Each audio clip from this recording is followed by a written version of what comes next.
It was before the time of Egypt. I get that too. You know, I get that also. But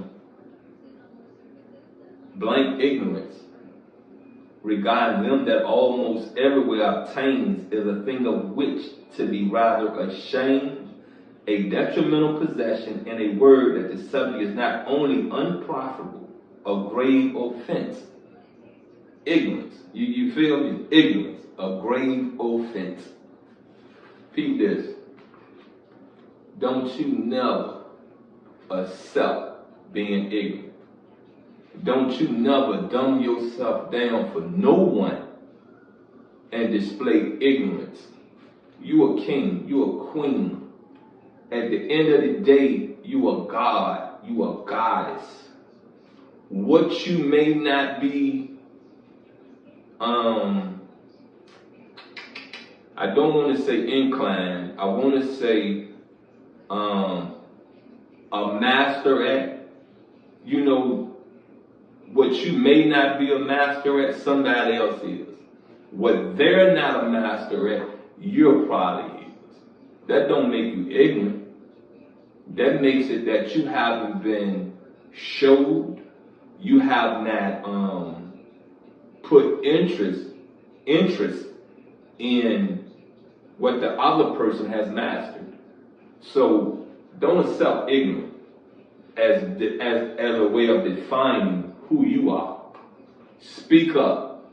Show up.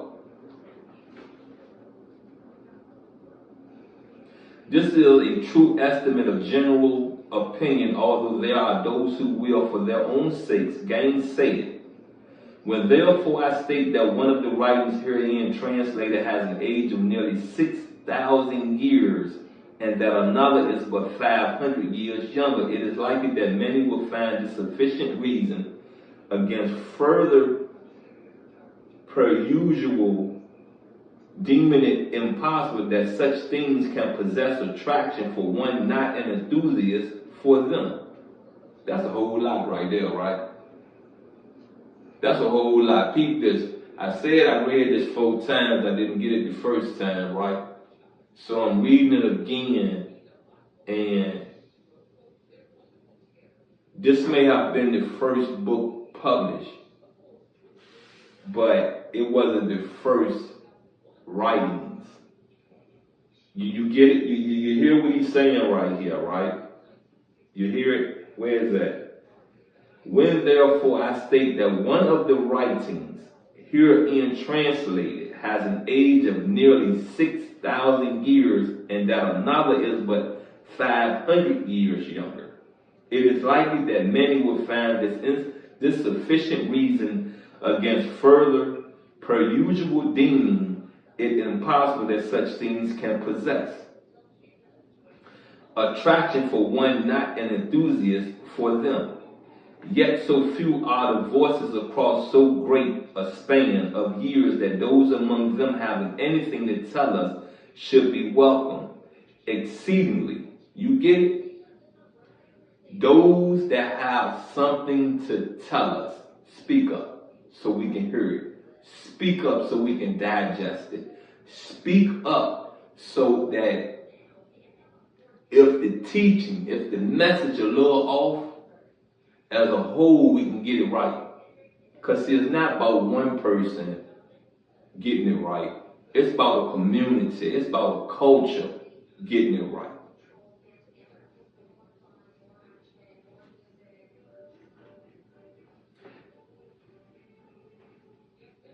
Whereas for the most part, they have cried in the wilderness of neglect, hitherto, or fallen on ears filled with the clamor of more instant things.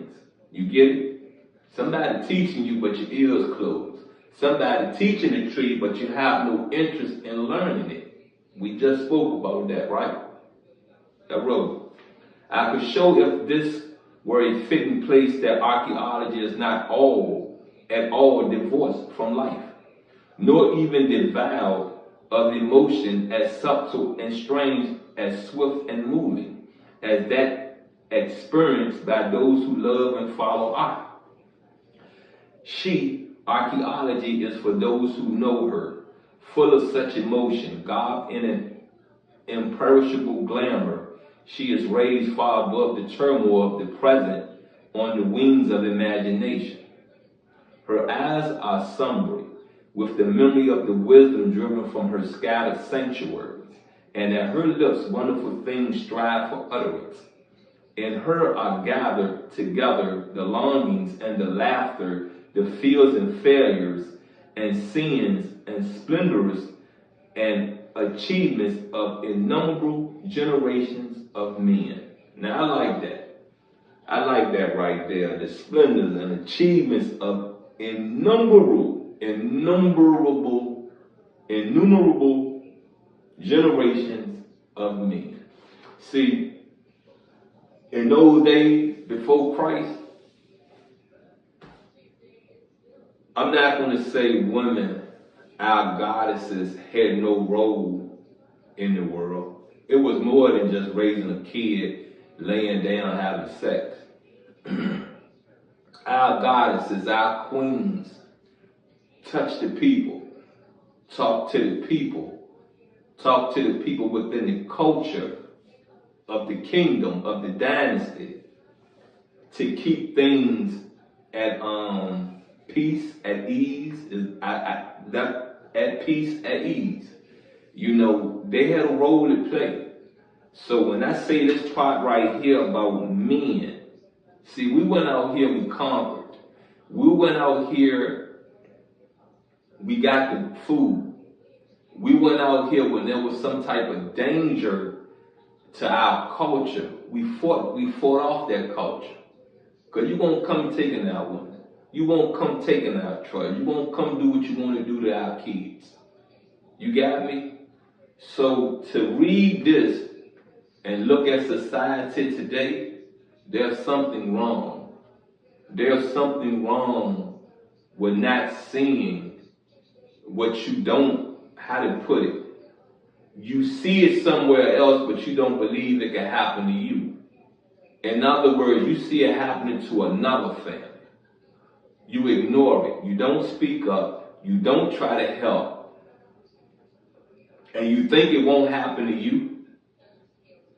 You shouldn't always have a blind eye or a blind ear or a deaf ear. You just shouldn't. Some things that you see, please speak up. Some things that you hear, please speak up.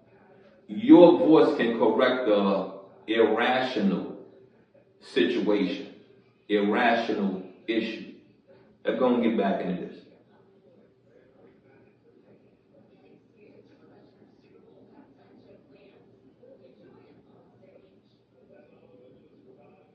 Oh, no, where we at? Come on, man, where we at? Why you gonna do this to me? Come on, man, how we gonna do this? You gonna have, there we go. And by her, we are shown all the elemental and terrible passions of the unchanging soul of man. Got it? Man. Men. Man, as I explained before, is what? Both genders. Woman, man. So, it's really saying unchanging soul of man. You know, it's pitiful not to see your mistakes, not to see your negativity and make it right. You got me? Stop putting you first, second to 10. Put you first. Think about the world second. Can we agree to that? Do you understand that? Understand? Please think about the world. Please think about the culture you're in, the people in the culture you're in. Think about them also. Don't take all the food for yourself and don't leave a morsel for the next person. When you go get a cup of agua, a cup of juice, why don't you shake the keg, see what's going on with the keg, see if you can only get 1/4 of a cup, or see if you can get a full cup. That's thinking about the people behind you. That's giving concern about the next person.